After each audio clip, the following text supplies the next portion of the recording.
સમતોલ પોષણયુક્ત આહાર યોગ્ય માત્રામાં લેવાથી બ્લડ પ્રેશર કંટ્રોલમાં મદદ થાય છે. સંતુલિત આહાર અપનાવવાથી હાઈ બ્લડ પ્રેશર, હૃદયરોગ, કેન્સર, ડાયાબિટીસ, સ્ટ્રોક વગેરેથી બચી શકાય છે.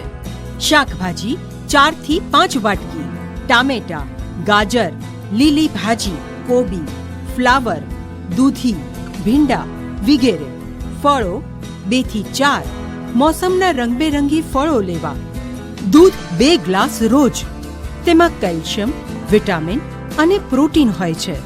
અનાજની બનાવટો: 1 રોટલી, 1 બ્રેડ સ્લાઇસ, 1 નાની ભાખરી, 1 માં, પોણી વાટકી ભાત, ખીચડી, ઉપમા, પૌવા, 1 માં.